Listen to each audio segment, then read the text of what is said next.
Welcome to the Minimalist Educator Podcast, where the focus is on a less is more approach to education. Join your hosts, Christine Arnold and Tammy Musiowski, authors of The Minimalist Teacher and Your School Leadership Edit, a minimalist approach to rethinking your school ecosystem, each week as they explore practical ways to simplify your work, sharpen your focus, and amplify what matters most so you can teach and lead with greater clarity, purpose, and joy.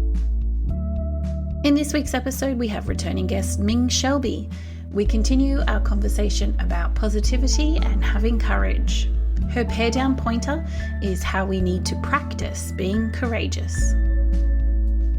Ming Shelby is a TEDx speaker, a national board certified educator who has dedicated her career to inspiring students, teachers, and administrators through learning experiences. Ming is currently the Director of Professional Learning in the suburbs of Chicago. She believes that courage is a critical ingredient for student transformation. Ming has facilitated workshops for adults and youth in Asia, Australia, Europe, and the United States. She also builds courage beyond the classroom to support kids and adults through her podcast, Courage Up.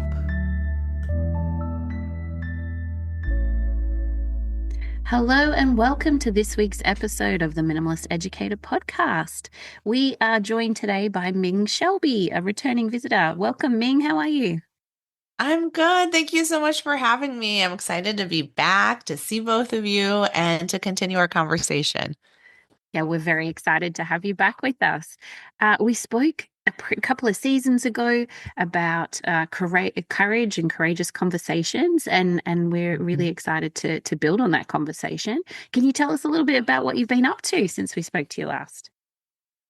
Since the last time we've spoke, I've just continued to talk about courageous conversations, and they pop up in all sorts of areas. Like I see it with my boys. I have twin boys who are in second grade, and their interactions, their relationships.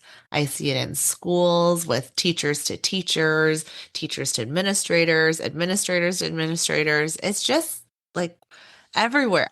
All these interactions and chances. And I myself had a really tough, courageous conversation. And if you don't mind me sharing, um, I teach this internal university course, and I was caught off guard by another teacher, and she was upset with a decision that I had made. And I wasn't expecting it in the moment. It was right at the beginning of class.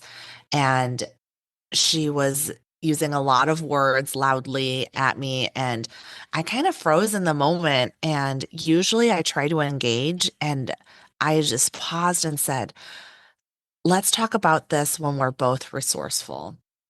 And she's like, okay, yeah, okay. We had 2 hours of class together. Then she came back up and said, I want to take you up on that conversation. Great. We scheduled it and we had a courageous conversation where she got to share her perspective. I got to share mine. And I have to tell you, in that moment, I don't really know how I got through those 2 hours because I was so shaken up. Like, you have that feeling when you're prepared to do something and then something unexpected happens and someone's like yelling at you and telling they didn't like your choice and how could you, and almost like challenging your character of who you are as a person. And, so I had to like separate, and we had the conversation, and it was so great to be open to listening, to be open to hearing her perspective. And we both were able to come with a compromise. Like it wasn't, and I didn't change my decision. It wasn't because we had this conversation all of a sudden that my decision had changed, but rather that I think we approached each other with kindness, with empathy, with understanding. And I walked out of the conversation, and I can't speak for her, but I'm guessing like this relief over me of this is resolved. I was able to maintain my dignity, her dignity. And I think about how often when something like that happens, a big confrontation, and what happens for me is I stew. I'm like replay it over in my head over and over again. I call my great girlfriend, a close friend who's like, and I rehash like, can you believe this happened? And just kind of keep going down that spiral of a tunnel and to stop and say, nope, I'm going to try something different. I have skills. I know better. And it was, I think my relationship with that teacher is better and my relationship with myself because I was really proud of how I handled that situation. Thank you for sharing that. That is such a great reflection. And as you were sharing that story, it just reminded me of um, Alina Aguilar often talks about like the power of a pause, right? So, Hmm. like, you definitely took that moment to just say, like, let's take a moment and, we'll come back, which then gives us that chance to like de escalate some of that emotionality that we can feel because teaching is very personal and coaching is personal. And but it's hard to forget. Or I'm sorry, it's not hard to it's hard to remember. I'm doing Yeah. my on students. It's easy to It, forget. yeah, easy to forget. Yes. In the moment, because like we're just charged, right? And Yes. you experienced this unexpected thing. And it made me think too of this experience I had this year where an assistant principal told me that one of the teachers didn't want to talk to me anymore. And I'm like, I was just taken aback and I didn't know what to do with it at the moment. So I kind of somewhat instinctively like laughed because I was Yeah. like just so confused. I'm like, I don't understand what happened necessarily. Like, we had some hard conversations and I felt like there was a lot of courage happening in those hard conversations that was getting developed. But man, I was just taken aback and I just didn't know what to do with it at the moment until I had some time to like think about it. But Yeah. thank you for sharing that story in particular, because I imagine there's a lot of relatability for school leaders, coaches, teachers that have felt that. Christine? Yeah, yeah. No, I just wanted to add it on as well that I think a really good thing to point out here is don't let the pause go on for too long. Don't feel like you're like Mm-hmm. having to duck and weave away from that person and avoid them. Like don't Mm-hmm. leave it too long, right? Because then it just gets more and more awkward, can bring up other feelings. So I feel like that's a really good point of yeah, like 2 hours, like what you said. That's a great time frame to let everyone cool a little bit, but it's not letting any other feelings settle in either. Well, that's such a great point, Christine, because I know for me, if I have the pause and then it's like a day goes by, 2 days goes by, a week goes by, a month goes by, and then we get really comfortable with letting that go. So that is a great distinction you added. Tammy? I was going to say, in kind of conjunction with that, because then we get distracted by other things, right? So, Hmm. how would you handle, like, what if you didn't have time in that day? How would you approach making sure that you get that conversation had and resolved? So with this particular situation, so it was in the beginning, and then 2 hours later, we touched base again. And then she actually sent me an email right away and was like, let's set up a time. So we then set up an additional time. But I would say if you're the person, and it doesn't really matter which side you're on, right? But scheduling that calendar invite right away of making time, because this is how I get super distracted, like you said, Tammy, and then I'm like, oh my gosh, I was supposed to talk to this person 3 weeks ago. And then people start making up stories of why you're not reaching out and what's taking so all of that. So I would say a strategy that works for me is sending a calendar invite right away. And even if they reject it, then they'll propose a new time. So we're still keeping that conversation alive and moving. Just thinking about the idea of courage in our educational settings, whatever they may Hmm. be, what sort of a courageous shift would you see as important for whether it's schools or universities to make in the next couple of years? If you think about education as a whole, where should we courageously move ourselves towards, do you think? Okay, Christine, I think people might be really mad at me saying this, but I really believe. And it's also really simple. A courageous shift would be for teachers to let go of control. Here's Yeah, what I've that's noticed. Yeah, keep yeah, going, Terry. yikes. Yeah. I was gonna say yikes. That's a big yikes for so many people. I think here's my observation. And Christine, I would love for you to weigh in on this of because you are in a different part of the world than we are, if this is also true. What I notice is most teachers like having things set, which is great. Like the organization, the planning. They went into teaching because they liked the colored tabs, the different color post-it notes, the right, there's that part of it, or you like really love your content and subject area. Like these kids must know everything about something really obscure that happened in 1892, like so like teachers are really passionate about whether their content, their students, their strategies, and that can sometimes get in the way of student agency. And courage and student agency to me are really closely linked. And for that to happen, I think letting go. So, like some examples that come to mind for me personally, when I taught in kindergarten and first grade, you're going to think I'm crazy when I tell you this. My kids did not have assigned seats. Each day they came in and they had a different seat because what happened was, classic teacher, I had assigned seats and I said, every couple of weeks, you'll get a new seat. And of course, every couple of weeks, I would forget. So the kids would say, when are we getting new seats? You said we would. I'm like, you're absolutely right. Then I would scramble, do it the next day. And the pattern would repeat. So I was like, why am I owning all of this? Let's try this. And of course, I had to set structures of how do we pick a good seat? Where do you put your stuff? All that kind of stuff. And it was amazing. The kids did exactly what they needed to do. They made great choices that I never had a single issue. Now, okay, wait, maybe take out the never. There was one student, and so one day he had to sit in a seat that was close to the board to support his learning. And then he was like, "Yeah, that was good for me. Okay, let me try to figure out this the next day." So that's an elementary example. I talked to a colleague who taught high school English, and I said, "What did you stop doing that brought you greater joy as a teacher?" Right? What did you let go? And he's like, I stopped grading everything.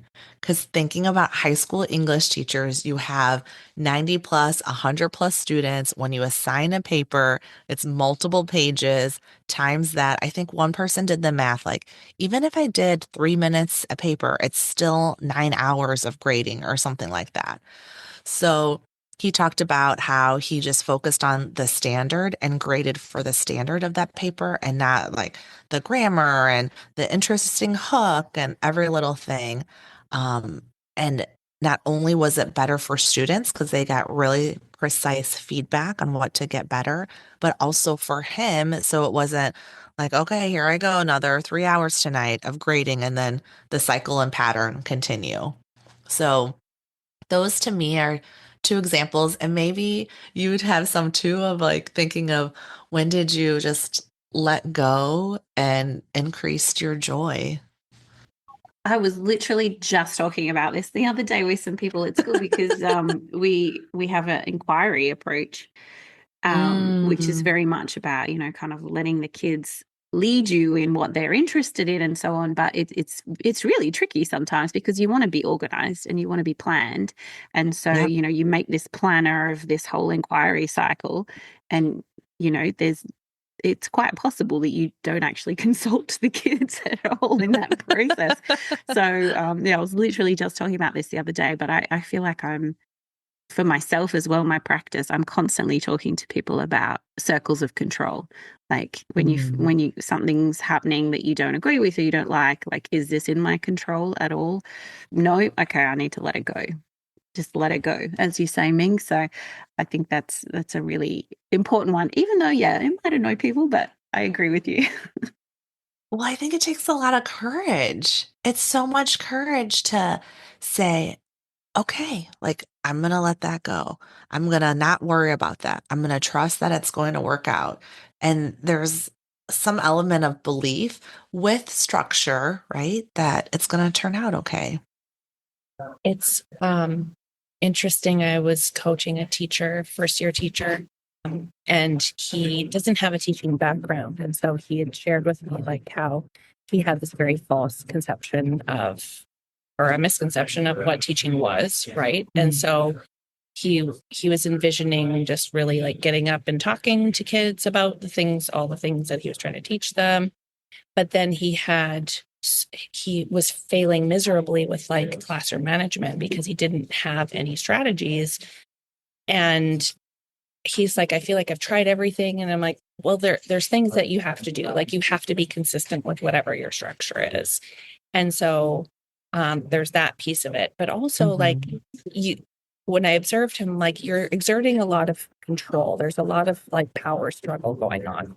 So even though as a teacher, we we kind of have this illusion sometimes that we have all the control. but That's in a great word, Tammy. yeah, but like we're letting the kids perceive that we have all the control, but we need to give them choice, right? Because then we get all this backlash. And that's what was happening. And so I thought it was super courageous for him to just admit that to me as a brand new teacher and say, like, I was so wrong. I don't know what to do. Like, what are some things that I need to do to like kind of fix this situation? I'm like, well, this is where we need to start. And so it was really eye-opening for him to realize like you just really have to like do that. You have to let a little bit of the control go and give them some structured choice, because I think there is that misconception for teachers too, like if I let go of control, who's controlling the situation? I can't let the kids do that because it's going to be chaos. Well, if that's what your vision is, then that's what it's going to be. So how do you kind of have that conversation with teachers about like, here's some things, like here's some things that maybe we can think about letting go of. Like what feels comfortable to you? How do you approach that with teachers when like it's so personal and like we want to grasp onto the things that we want to control?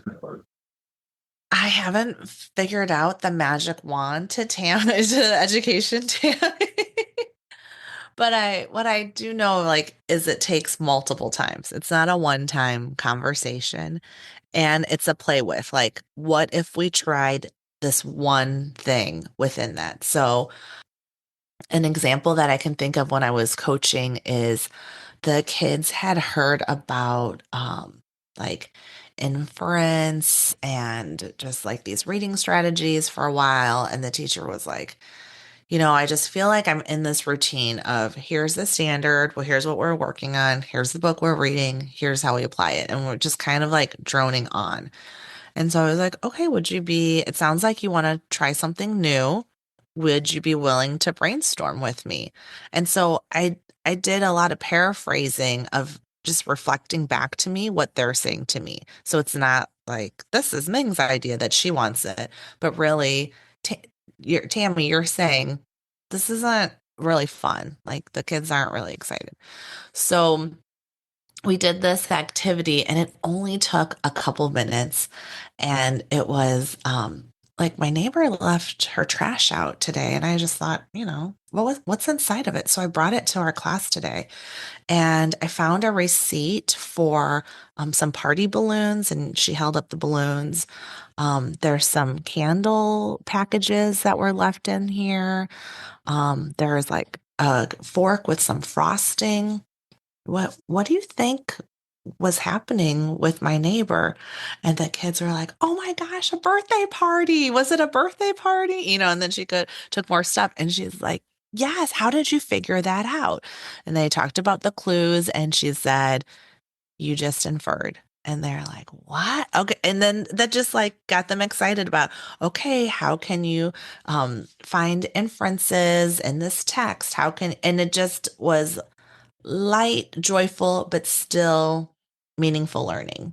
Um, so I think one is that the teachers, have to be open to it to some level, right? If someone's totally closed, we're not going to open it wide open, but we can like maybe crack a little bit each time. And for someone who's maybe a little bit more open to ask some of those really thoughtful questions of, well, what would it look like if students were able to do X, Y, or Z? What would you be doing when students are doing X, Y, Z? What's the benefit for students to do X, Y, and Z? What's the benefit for you? You want to try it out together? Let's do it. I love that. That's very cool. And when we're thinking about instruction and the experience of teachers and students, I know you've got an interest in positive psychology. How would you connect what you know about positive psychology with curriculum, with instruction, with the day-to-day experiences of people in schools? I love this question, Christine, because I think it's woven throughout. So, one thing it constantly in the back of my mind is Sonia Liebermersky's work with broaden and build theory, which I think you're both familiar with, right? So, really, really simplified is that when our emotions are negative, we're like crouched down, um, you're really tight and really narrow focused and you can't really see. It's almost like having the blinders on with the horse blinders. That's what I think of as like you're just stewing in these negative emotions. But when positive emotions are in place, the blinders come off, your world opens up, and you're able to see what might not have existed before. So you might not have seen what a student is capable of. You might not have seen this idea that was going to grab your attention and the student's attention. And to access those positive emotions gives us greater open ability. I think I just made that word up. Greater to see what's possible. And I think that's so cool in education because even though education's been around for centuries, there's always new things that can help us to stay engaged, stay excited within our learning. And then I think that is super closely tied into gratitude. There's tons of research around the power of gratitude. With my boys, sometimes they'll be like, well, we don't have this and we don't have that. I'm like, you have so much, like you ungrateful little rugrats. And I think sometimes like we feel that way in schools too, when the students ask for more or whatever. But if we're able to see the gratitude, what we're grateful for, and help students also access that, like, how cool would that be in classrooms where they're just filled with gratitude, filled with courage, filled with joy? Learning, I'm sure, would be taking off. I love that. So, how have you, in whether working with teachers or teaching, what are some of the practices that you use to work on, like, just building that sense of like I'm grateful for this, or like or even like spreading kindness, like because you're a very positive person, and so like we know positive like energies transfer between people, and so I envision like Ming in the classroom and like everybody's just happy because you're just We had a great person. time. Yeah, but like we know that's not reality, so so what are some of the things that you do in your everyday with students and teachers that just help kind of build that sense of being Okay, so grateful? the as you're saying this, Tammy, immediately takes back to one of my first team meetings as an admin. The A couple of the other people in the meeting were really upset about an interaction that had happened with another admin and another teacher. And so they said, let's just air our grievances. And they went and just complained, like each person took a turn complaining about what was bothering them or a behavior they couldn't believe happened. And that was like a staple in the agenda of complaining and airing grievances. Wow. And I'm sure you are not surprised that the rest of the meeting was just like, wah, wah, wah, right? Like, totally. Yeah. Christine's like pushing her hands down, like, yes, your body's just like, get me out of here, please. And so we did that for a couple meetings. And then I was like, what if we just shared something really awesome that we saw? Like, can we try that? And that switched up the whole dynamic. I know it sounds so silly, but recapturing something that happened that you're grateful for, that was joyful, as you're sharing it, your brain doesn't know that you're retelling a story. To your brain, you're living that twice, increasing your happiness, increasing all those good feeling hormones, emotions that are happening. So that would be my first recommendation, is that if you're in a group, it's become a catchy, like Gratitude Day. Like on Tuesdays, we share our gratitudes. Or how can you weave it in? Here's a question that I would ask is, how can gratitudes be woven into your routines? At what point does it make sense? And it doesn't need to be like corny or structured, like, oh, it's Tuesday, it's time for our gratitudes. It becomes like that, but it can be pretty casual. We did it at the start before the class I was teaching.